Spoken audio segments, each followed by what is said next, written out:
Quand j'ai étudié les mathématiques à l'université de Nanterre, je me suis rendu compte que les mathématiques marchent sur les marchés financiers. Donc très vite, j'ai commencé à essayer de voir en quoi les mathématiques peuvent me faire gagner de l'argent en bourse. Et donc en 1987, la Vie française a organisé un championnat de France et il y avait 5000 candidats. Et là, je me suis inscrit et j'ai été quatrième. Alors ça m'a encouragé.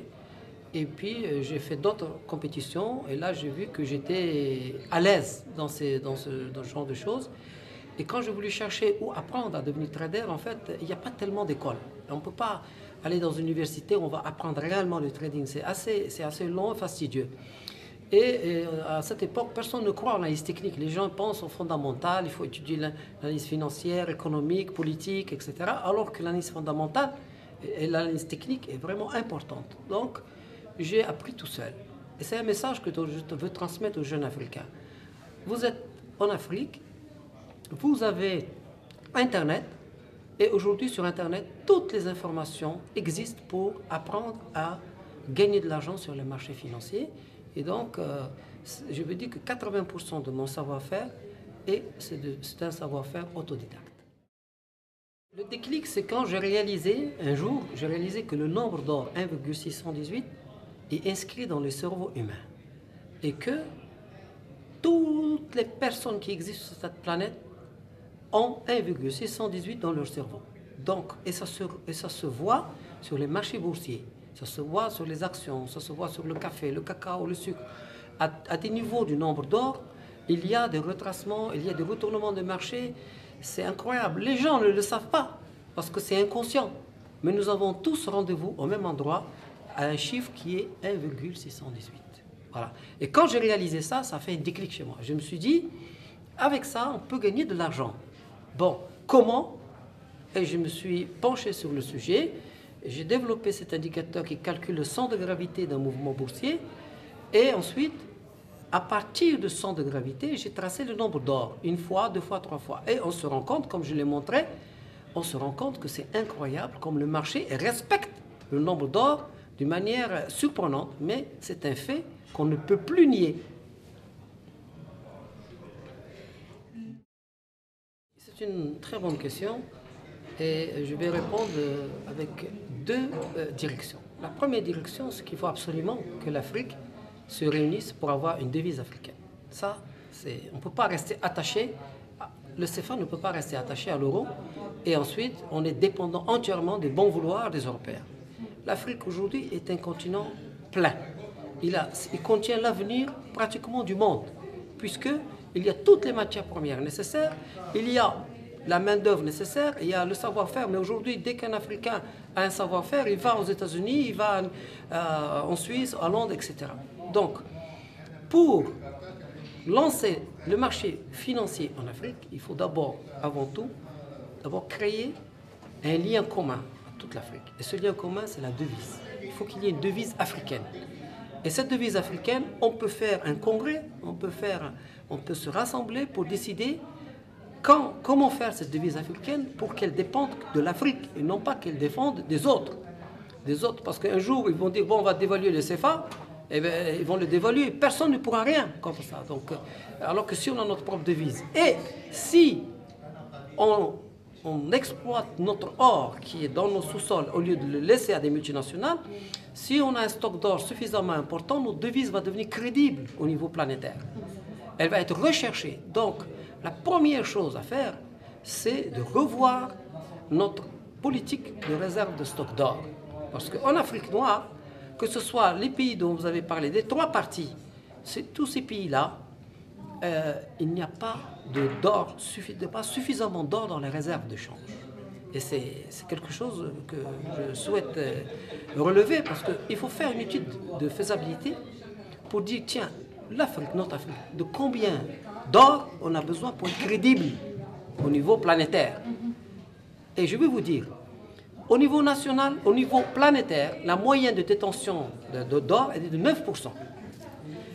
Il faut avoir, ça c'est le niveau mondial, la moyenne mondiale, c'est 9%.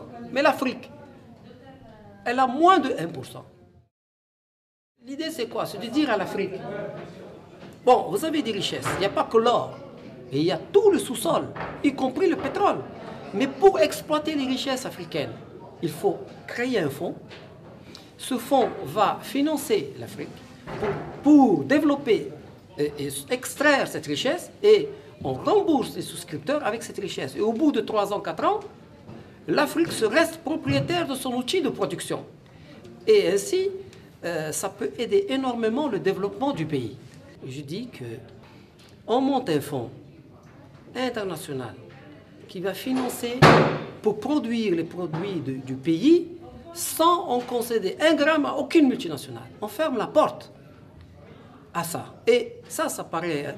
Parce que si on laisse la porte à une multinationale et une autre, on crée la zizanie. Et ça, ce qui fait qu'il y a des conflits. La plupart des conflits en Afrique sont dus au fait qu'on n'a pas fermé la porte. Si on ferme la porte et on monte un fonds international qui finance la production du pétrole, du café, de l'or, etc., au bout d'un moment, au bout de 5 ans, 6 ans, tous ceux qui ont mis l'argent dans le fonds sont remboursés en matières premières, sont contents, et l'outil reste entre les mains du pays. Ça, je pense que c'est comme ça qu'il faut approcher les choses, parce que si on laisse des portes ouvertes, on va toujours arriver vers des conflits. Effectivement, un pays qui a beaucoup d'ambition pour m'aider dans le domaine de l'or, que ce soit en Afrique ou que ce soit même au niveau international, c'est le Qatar. Et en particulier, je voudrais vous présenter mon ami ici, et qui représente les intérêts de quelqu'un de très important, qui va être un partenaire pour nous, pour développer les mines d'or en Afrique, pour développer le business de l'or en général, et son nom c'est Nasser Jalal Al-Harbi. Et ce monsieur, retenez bien ce nom, il va faire beaucoup de bruit en Afrique, mais un bruit très positif, parce qu'il est concerné par ce que je veux faire, et Inch'Allah Rahman Rahim, grâce à mon ami ici, nous allons construire un pont sérieux entre le marché financier et l'Afrique. C'est l'idée, ça vient de M. Moustapha, que j'étais très positif, choqué de ça, que je pensais il y a quelque chose à faire avec les pays Qatar, qui est ses présentateurs, ce M. Nasser Jalal Al-Harbi, qui avec Moustapha veut faire quelque chose pour les pays Qatar, qui en même temps pour l'Afrique, pour les enfants, l'idée de Moustapha de l'Afrique, les parler de ça. Pourquoi pas, on a dit qu'on a fait quelque chose ensemble.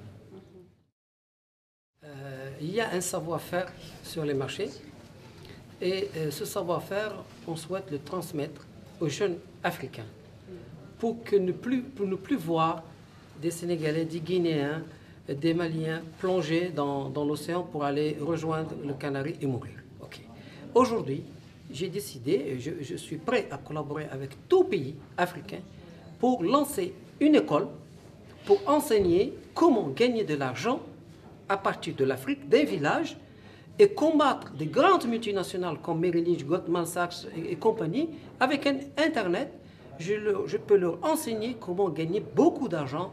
Et ça a beaucoup d'avenir, parce que Internet est bien réparti en Afrique.